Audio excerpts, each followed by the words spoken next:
Resiliencia. Una palabra que así, a priori, nos resulta complicada de pronunciar, incluso ajena a nuestra vida cotidiana y, sin embargo, es un concepto ampliamente utilizado en el mundo científico.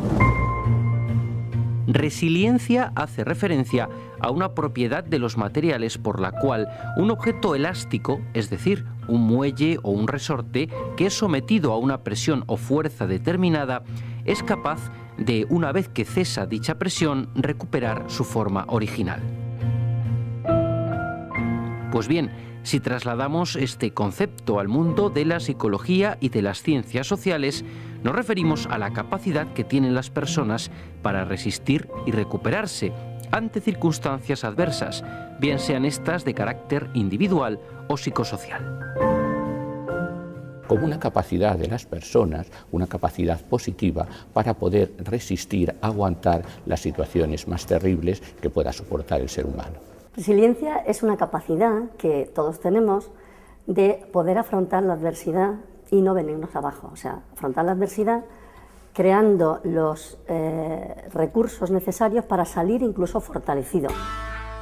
Los estudios sobre resiliencia surgieron a mediados de los años 70. Al principio se pensaba que era una capacidad innata con la que nacían las personas, pero a medida que iban surgiendo investigaciones más exhaustivas sobre el tema, se vio que esta cualidad podía desarrollarse a edades muy tempranas. Comenzaron estudiándose las familias de niños que tenían padres alcohólicos. La situación de los niños con los padres alcohólicos evidentemente parecía como si los predispusieran a tener trastornos cuando fueran mayores. Estos niños que habían sido educados en estos ambientes tan terribles, pues lógicamente lo lógico parecía ser que estos niños pues fueran alcohólicos, psicópatas y personas conflictivas. Y sin embargo se observó que no era así, que los niños eran capaces de, a pesar de haberse desarrollado en esos ambientes tan adversos, de poder ser unas personas completamente normales y adaptadas a la sociedad. La resiliencia, visto desde la neurociencia, pues es importante ver que el cerebro se va configurando continuamente con las experiencias vividas. Y tenemos un potencial muy fuerte. O sea, hay veces que yo pienso, tenemos como un motor de Ferrari y vamos pedaleando en bicicleta. Es una pena porque podemos afrontar cualquier problema o cualquier circunstancia difícil de la vida siempre que no tengamos miedo. Según estos estudios realizados en el ámbito de la psiquiatría y la neurociencia, se fue comprobando que la resiliencia no es tanto que sea heredada o adquirida, sino que resulta mayormente de la interacción y de la adaptación que cada persona hace con su ambiente y con los conflictos que le surgen a lo largo de su vida. Es el ejemplo clásico del desarrollo de la inteligencia. Un niño puede ser muy inteligente, pero si no se le dan las oportunidades para estudiar, para desarrollar esas capacidades intelectuales, pues evidentemente no llegará a desarrollar ese potencial. Pues lo mismo ocurre con los factores resilientes, es decir, el niño tiene que tener la oportunidad de vivir situaciones, no tienen por qué ser extremas, pero en las cuales viva condiciones adversas para poder desarrollar estos factores de resiliencia. Y que la resiliencia está muy relacionada con el desarrollo y que la resiliencia depende de las circunstancias de cada uno. Es verdad que hay algunas personas, hemos estudiado, 1/3 de la población tienen un gen específico que es, que está relacionado con la serotonina y tienen mayor facilidad, pero se puede desarrollar en todo el mundo y además es muy necesario. Lo vemos hoy día especialmente porque, pues por el tipo de educación que se está teniendo, la gente es más vulnerable. O sea, tendemos a sobreproteger a los niños y hacer que no sean autónomos, que no afronten retos. Y entonces, bueno, pues se hacen más débiles y ante la adversidad sucumben. Esta capacidad de resiliencia se puede desarrollar para afrontar cualquier reto, cualquier dificultad de la vida y no solamente aguantar, sino fortalecerse y salir mejor. Nosotros trabajamos con un simple esquema que tiene 3 letras, 3 Cs, la llamamos el sistema de las 3 Cs. Una persona, para superar la adversidad, tiene que tener 3 elementos. El primero de ellos es que tiene que tener control, tiene que tener la capacidad de controlar o adquirir el control de su propia persona. El control a todos los niveles, el control de sus síntomas, el control de sus emociones, el control de sus pensamientos. Cada uno tiene que ser autónomo para tomar sus propias decisiones y para asumir sus responsabilidades. Adquirir el control significa no depender de los demás. Y a veces, pues en nuestros modelos de asistencia hablamos de pacientes que de forma pasiva y resignada están dependiendo de otros. Dependen pues de las instituciones sanitarias, dependen de la ayuda que se les da, dependen de las atenciones de la familia, pero acaban de ser sujetos que son absolutamente dependientes y pasivos. Y hay que cambiar ese chip, cambiar esa mentalidad. Hay que conseguir que la persona sea el control, el dueño de su propia persona. El miedo es lo que más provoca estrés y es lo que más dificulta la resiliencia. Y en cambio la confianza, el saber que puedo, que soy capaz, poco a poco va desarrollando esta capacidad en las personas. O sea que es algo innato, pero a la vez también se puede desarrollar. Segundo, el sujeto tiene que aceptar la siguiente C, que es el cambio. Ahí tenemos que aceptar los cambios que se producen en nuestra vida, pero eso todos, los cambios que se ocurren en el desarrollo, los cambios que ocurren con la edad, los cambios que ocurren en nuestras diferentes situaciones. Y la verdad es que nos acostumbramos, sobre todo cuando ya llevamos un cierto tiempo y una cierta edad trabajando por el mundo, a tener las cosas como demasiado rígidas, demasiado establecidas, y somos muy resistentes a cambiar. Y tenemos que aceptar que el cambio es consustancial con nuestra existencia. Nadie se baña dos veces en el mismo río, decían los filósofos antiguos, porque todo fluye, todo cambia y las circunstancias cambian. A mí me gustaría pues tener algunas características de cuando era joven y dicen algunos, es que yo quería ser como cuando era antes. Eso es imposible. Tenemos que aceptar la nueva situación y las nuevas circunstancias que nos imponen la vida, incluso con las restricciones, incluso a partir de ellas, e incluso llegar a dar sentido a las mismas. Nosotros hemos estudiado personas que a lo mejor han sufrido la misma circunstancia, un ERE, han sido despedidas de la empresa y pasados unos años te encuentras que una persona te dice, pues mira, gracias a que me echaron de aquella empresa, empecé a buscar trabajo y estoy en un sitio muchísimo mejor, mejor pagado, mejor puesto. Otra gente en la misma circunstancia pues te sigue preguntándose ¿y por qué a mí? ¿Y por qué tuve tan mala suerte? ¿Y por qué me pasó esto? Y sigue bloqueado y sigue en paro, o sea, sin poder encontrar recursos. Esa es la diferencia. Lo que nosotros queremos desarrollar son las capacidades para afrontar lo que nos venga de la vida, los retos de la vida. La tercera parte del esquema, la tercera C que se plantea desde la psiquiatría para desarrollar programas de prevención y aprender a afrontar los traumas es compromiso. No podemos vivir la vida pasando por encima, sino que la vida implica comprometerse con algo. Estamos comprometidos, pues lo primero con nosotros mismos.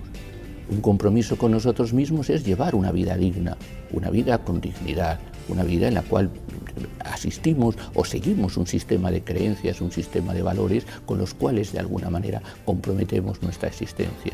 Pero también una serie de compromisos que tenemos con la gente que nos rodea, compromisos con nuestros familiares, compromisos con nuestros amigos, compromisos con nuestros compañeros de trabajo, compromisos con nuestra profesión, compromisos con otras personas que tienen las mismas situaciones o los mismos problemas que nosotros.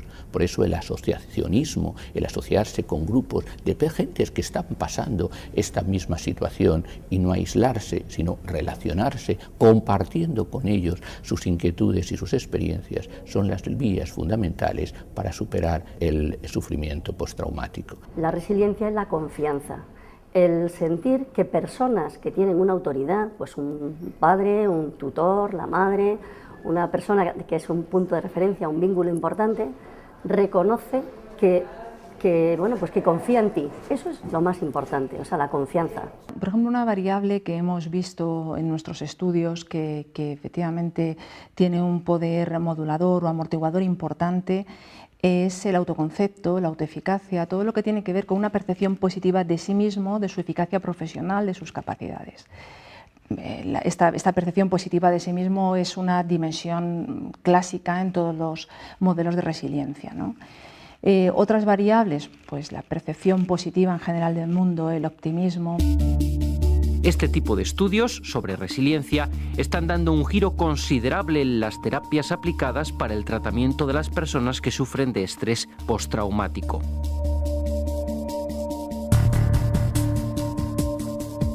Y la recuperación muchas veces, por desgracia, se ha centrado solamente en los aspectos negativos, es decir, identificar los síntomas que tienen, considerarlo como un enfermo mental, ponerles tratamientos más o menos intensos que a veces pues, los necesitan, programas, pero sobre todo centrados en la enfermedad. Y a veces hemos olvidado estos aspectos de que todas las personas tienen esa capacidad de responder, de rehacerse y de recuperar su dignidad y de construir su propia vida. Muchas veces cuando entrevistamos a personas nos dicen, pues a partir de aquello que me pasó, de aquel accidente que tuve, de aquel secuestro, hemos tenido casos muy interesantes, nos dicen, aquello me aportó a hacerme mucho más humano, aquello me aportó a hacerme más fuerte. Ahora no tengo miedo porque cuando un reto se supera, ya los siguientes son más fáciles. Estos serían, de alguna manera, los rasgos en el tratamiento del trauma individual, pero no podemos olvidar otro tipo de traumas que son de carácter más colectivo, que dependen del contexto social en el que la persona se desenvuelve y que a veces nos resultan todavía menos controlables. Pero el trauma también tiene sobre todo un importante componente psicosocial, es decir, estas situaciones de las cuales pues, estamos viviendo o hemos vivido, desastres, catástrofes, crisis socioeconómicas como la que estamos viviendo actualmente, pues tienen una gran repercusión social, porque repercuten y porque inciden en una sociedad.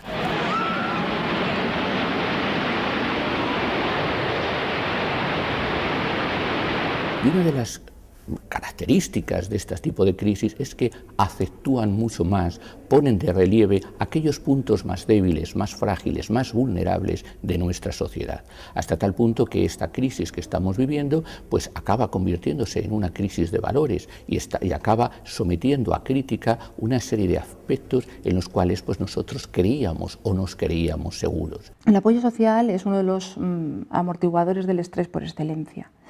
De tal manera que cuando uno cuenta con apoyo de los demás, también tiene menos posibilidad de desarrollar síntomas o de que la aparición de estresores a su alrededor tengan un efecto negativo sobre su salud o sobre su vida, ¿no? Lo que no se puede es combatir, como si dijéramos, un futuro incierto con todo negativo y sin que se esté haciendo nada. O sea, hay que, pues desde todos los medios, desde los medios políticos, desde las organizaciones, desde las propias empresas, donde pasamos mucho tiempo trabajando, se pueden hacer estructuras resilientes donde haya canales de comunicación, donde la persona se sienta pues como un individuo, no se siente un número de productividad, uno más, que no importa a nadie, sino que hay que ver que puede haber líderes también en distintos, como si dijéramos, estratos, y ellos, o sea, entre todos, vamos construyendo una sociedad que sea pues como más horizontal, no que nos lo den todo hecho, que nos den los recursos, sino que nosotros tenemos que ir construyendo ante las dificultades, pero sabiendo que tenemos un gran potencial. O sea, nuestro cerebro es como si dijéramos, el que rige toda la vida y la sociedad de cada tiempo. Y si nosotros sabemos el potencial que tenemos, o sea, todo lo que queremos lo podemos conseguir. Por eso, hoy en día, muchos de los estudios sobre resiliencia se están aplicando también al ámbito de la psicología de las organizaciones y del trabajo. En la UNED se ha abierto una línea de investigación para abordar los riesgos que inciden en la salud psicológica y física de los empleados. En el Departamento de Psicología del Trabajo y de las Organizaciones, nuestro equipo de investigación lleva ya unos años investigando todas esas variables moduladoras que inciden en el estrés y en la salud laboral de los empleados. Los factores de riesgo psicosocial son aquellos factores que influyen en las personas, en los trabajadores, y que tienen que ver mucho con la percepción que ellos tienen en el lugar de trabajo. Hay muchos tipos, desde agresiones, violencia, desgaste en el trabajo, estrés laboral, etcétera, etcétera, ¿no? Los estudios longitudinales, importantes en este ámbito, en la medida en que nos permiten decir qué es la causa y qué es la consecuencia, lo que indican es que las personas con elevado estrés, pero que se sienten más autoeficaces para responder a esas fuentes de estrés, se sienten menos quemados. El concepto de burnout, el concepto de estar quemado, ahora en boga en el ámbito de la psicología.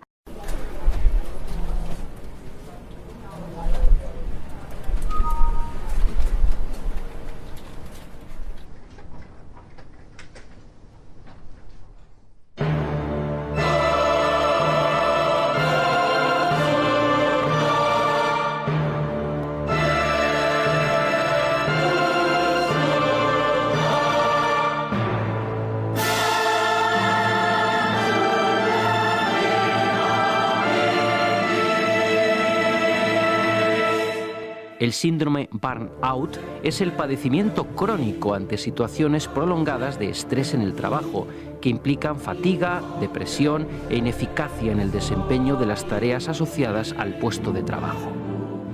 No está considerada todavía una enfermedad mental, pero sí se está tratando de analizar los síntomas y la gravedad de este tipo de padecimiento, así como la detección de aquellas profesiones con un riesgo mayor de padecerlo.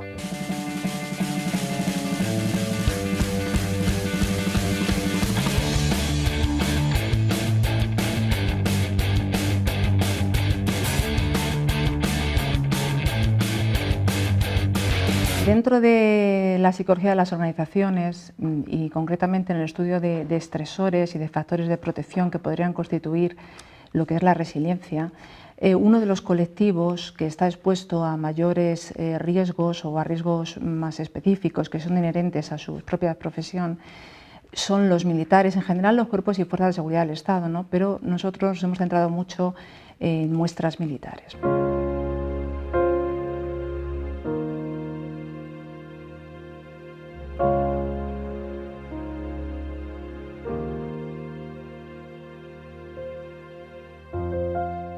Desde el comienzo de este siglo, la resiliencia ha cobrado mucha fuerza en contextos militares, debido sobre todo a los principales conflictos armados como Irak y Afganistán. En estos conflictos se ha visto que el personal desplegado del ejército de los Estados Unidos pues, ha sufrido bastantes bajas por problemas psicológicos y por presiones del Congreso de los Estados Unidos se creó un grupo de evaluación de los factores de estrés físicos y psicológicos y también para medir la resiliencia o qué cosas se pueden hacer para apoyar a los militares, ¿no? Este tipo de estudios se están teniendo en cuenta también en España y concretamente en la UNED, que ha centrado una de sus investigaciones en los factores de riesgo y protectores ante el estrés laboral que afecta a las fuerzas y cuerpos de seguridad del Estado. Nosotros nos empezamos a preguntar si este tipo de estresores, este tipo de riesgos, como digo, tanto de naturaleza física como también de naturaleza psicológica, organizacional, si este tipo de riesgos podían eliminarse. La mayor parte de las veces pues vimos que esto no era así, que eran riesgos inherentes a su puesto de trabajo y que no se podían eliminar. Entonces empezamos a investigar variables protectoras, es decir, por qué con los mismos riesgos algunos individuos desarrollaban o sufrían algún tipo de problema psicológico y otros no, ¿no? Entonces vimos que efectivamente hay unas variables moduladoras, unas variables intermedias, en las que nosotros sí podíamos intervenir como psicólogos, es decir, ahí sí podíamos hacer algo. No podíamos eliminar los riesgos a los que se enfrentaban, pero sí podíamos entrenarles o fortalecer ese tipo de variables, estas variables protectoras.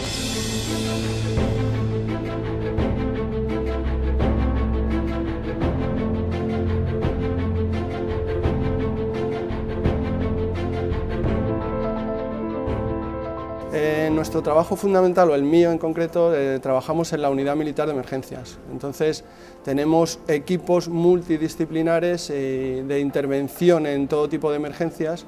Lógicamente el intervenir en una situación de estas, donde es una situación crítica, conflictiva, donde los medios son escasos, pues supone para la gente una serie de repercusiones, ¿no? Repercusiones que llamamos factores de riesgo, en nuestro caso psicosocial porque los abordamos desde el punto de vista de la psicología, y entonces eso redunda pues básicamente en la salud de los operarios y también, y muy importante, en la operatividad de la unidad. En ese sentido, estamos llevando a cabo también una serie de investigaciones, intentando llevar a cabo programas para el fortalecimiento psicológico de los militares, sobre todo vinculado a operaciones militares, despliegues, que es donde estos estresores cobran son más importantes o aparecen con mayor frecuencia. Se puede preparar a alguien y tenemos unos equipos de profesionales altamente cualificados ahora mismo en la unidad. ¿Cómo lo hacemos? Pues desde distintos puntos de vista. Un punto de vista sería el técnico, ¿no? Tenemos equipos que técnicamente están muy preparados para realizar su misión. Pueden ser rescatadores en altura, pueden ser rescatadores con helicóptero, pueden ser buceadores rescatadores o lo último que tenemos, que son los equipos de salvamento y rescate urbano que han sido homologados recientemente por Naciones Unidas. Esa es la parte técnica. La parte psicológica, lo que hacemos es prepararlos psicológicamente con el fin de hacerlos más resistentes. Entonces tenemos una serie de cursos de formación en que incluimos una parte que es la psicología, y entonces les enseñamos cómo tratar a una víctima, por un lado, y también les enseñamos estrategias de afrontamiento para ellos mismos, que tengan una herramienta a la hora de enfrentarse a situaciones críticas. Como hemos podido comprobar a lo largo de todos estos comentarios de expertos, la resiliencia es un tema poliédrico que afecta a diferentes ámbitos de la vida cotidiana de las personas. Tanto la psiquiatría como la psicología positiva nos sugieren que es un problema de salud pública y por tanto debe ser afrontado desde los tres niveles en los que se desarrolla: a nivel de la colectividad, a nivel de los expertos y desde luego a nivel de la administración pública, que ha de aplicar medidas preventivas, recursos educativos para hacer frente a la adversidad. Porque cuando no se conoce el riesgo que existe, o cuando se ignora, o cuando se toman medidas inadecuadas, es cuando se produce el desastre. Y por desgracia, pues hasta que no se produce el desastre, no se toman medidas, cuando posiblemente se podían haber evitado o haber mitigado desde mucho antes. Es verdad que estamos creando una sociedad muy difícil, muy competitiva y poco humana. Entonces, ahí tenemos que incidir, pero ¿cómo podemos crear esa sociedad mejor o cómo podemos luchar? Pues efectivamente haciendo que las organizaciones también sean resilientes, que aporten pues, unos factores que den confianza a las personas.